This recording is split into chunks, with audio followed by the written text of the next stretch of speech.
पिछली कक्षा में हम सब ने संसाधन का वर्गीकरण देख चुके थे, ठीक है। अब उन्हीं संसाधनों के बारे में एक एक करके अध्ययन करेंगे, जिनमें से पहला है जैव संसाधन। जैव संसाधन का परिभाषा यह है कि ऐसा संसाधन जो जैव मंडल से प्राप्त होती हो एवं उसमें सजीवों के सभी लक्षण मौजूद होते हैं, जैव संसाधन कहलाते हैं, ठीक है, या जैव संसाधन कहलाता है। पहले बात करेंगे हम जैव मंडल पे। जैव मंडल किसे कहते हैं? जैव मंडल किसे कहते हैं? शांत रहिए जरा, खड़ा होइए आप ही।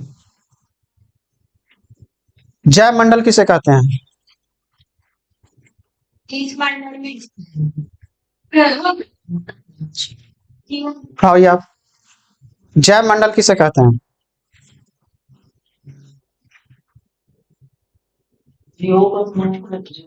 नहीं, आप बताएंगे? खड़ा होइए। नहीं, गलत। और कोई बच्चा जो बेहतर जवाब देना चाहेगा? खड़ा होइए।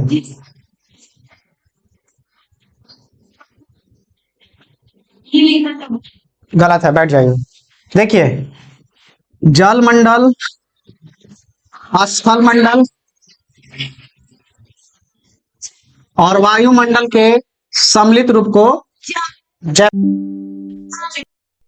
तो यहां से जो चीजें प्राप्त होगी उसे हम किस संसाधन के अंतर्गत रखेंगे? जैव संसाधन के अंतर्गत, ठीक है। तो जल मंडल और स्थल मंडल में बहुत सारे ऐसे जीव होते हैं जो निर्जीव भी हैं, लेकिन हमने एक बात और लिखा है जिसमें सजीवों के लक्षण मौजूद हो, मतलब प्राप्त तो जैव मंडल से ही हो लेकिन उसमें सजीवों का गुण भी हो, तब उसे बोलेंगे कि वह जैव संसाधन है। जैसे एक मनुष्य, ठीक है, मनुष्य स्थल मंडल का प्राणी है, ठीक है, और इसमें सजीवों के सभी गुण मौजूद है। पशुधन, जितने भी पशु हैं वे सब के सब जैव संसाधन है। वनस्पति, विज्ञान की दृष्टि से वनस्पति भी सजीव है, तो ये भी आएगा किसमें? जैव संसाधन में। मत्स्य यानी मछली, प्राणी समुदाय और अलग अलग प्रकार के प्राणी। तो उम्मीद है जैव संसाधन समझ में आ गया होगा। अजैव संसाधन, ये भी जैव मंडल से ही प्राप्त होगा। लिखा हुआ है जैव मंडल से प्राप्त निर्जीव वस्तुओं के समूह को अजैव संसाधन कहते हैं। जैसे चट्टानें कहाँ है? स्थल मंडल से प्राप्त होती है और जल मंडल से भी प्राप्त होती है। धातु स्थल मंडल से ही प्राप्त होती है और जल मंडल से भी, ठीक है, लेकिन ये सब के सब क्या है? निर्जीव है, जिसके कारण इसे रखा गया है किसमें? अजैव संसाधन, ठीक है। पेट्रोलियम, हाँ आएगा, लेकिन पेट्रोलियम जैव संसाधन के अंतर्गत इसलिए रखे थे क्योंकि मनुष्य और पशुधन के मृतक के बाद जब उसके अंदर जो द्रव होते हैं, जीव द्रव, वो बदलता है किसमें? पेट्रोलियम में, इसलिए हम उसको बोल दिए थे कि वह जैव संसाधन, ठीक। नहीं, उसको यहां नहीं रख के और भी प्रकार के जो संसाधन है वहां रखा जाएगा, जैसे नवीकरणीय और अनवीकरणीय के अंतर्गत उसे हम देख लेंगे, ठीक है। नवीकरणीय संसाधन अगला है, वैसा संसाधन जो उपयोग करने पर समाप्त न हो बल्कि भौतिक, रासायनिक या आंतरिक प्रक्रिया द्वारा पुनः प्राप्त किया जा सके, उसे नवीकरणीय संसाधन कहते हैं। जैसे सौर ऊर्जा, सौर ऊर्जा समाप्त नहीं होगा, जब तक सूर्य उगेगा तब तक सौर ऊर्जा हमें प्राप्त होती रहेगी। पवन ऊर्जा कभी समाप्त होने वाला नहीं है, ठीक है। जल, तुमको क्या लगता है 71% जल है, समाप्त होगा कभी नहीं। विद्युत ऊर्जा, विद्युत ऊर्जा के अलग अलग रूप है, हम जल द्वारा भी विद्युत ऊर्जा प्राप्त कर लेते हैं और धातुओं को भी तोड़कर विद्युत ऊर्जा प्राप्त किया जाता है। जैसे यूरेनियम, यूरेनियम को तोड़कर भारी मात्रा में ऊर्जा प्राप्त की जाती है, तो ये भी समाप्त होने वाला नहीं है।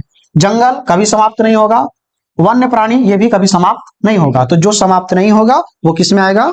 नवीकरणीय संसाधन। और अनवीकरणीय संसाधन में वैसा संसाधन जो उपयोग करने पर समाप्त हो जाए और किसी अन्य प्रक्रिया द्वारा हम पुनः प्राप्त नहीं कर सकते हो, उसे हम क्या कहेंगे? अनवीकरणीय संसाधन। जैसे जीवाश्म ईंधन, उसमें हम ले लिए पेट्रोलियम। अगर हम पेट्रोलियम बोल रहे हैं इसका मतलब यह नहीं होता कि पेट्रोल है, पेट्रोलियम के अंतर्गत पेट्रोल भी आ जाएगा और आपका डीजल तेल भी हो जाएगा और इसमें किरोसिन भी हो जाएगा, ठीक है। वो सब जीवाश्म मतलब जीवों के अवशेष से बना हुआ जीवाश्म ईंधन। जैसे आप लोग जितना भी क्या बोलते हैं श्रृंगार की वस्तुएं होती है, वो सब के सब किसके बने होते हैं? पेट्रोलियम के। जितना भी मेकअप वाला सामान आता, हाँ लगभग सब में कार्बन की मात्रा होती है। अरे श्रृंगार मतलब श्रृंगार करने वाला, आप चारकोल तक आता है लगाने वाला चेहरा में। आप देखे होंगे चारकोल फेस वॉश, देखे है ना, और भारी डिमांड होता है भाई उसका, तो उसमें भी पेट्रोलियम की मात्रा होती है। समझ में आई बात है? तो उम्मीद है ये सारी बातें आप बेहतर समझे होंगे। ठीक है, मिलते हैं अब अगले क्लास में।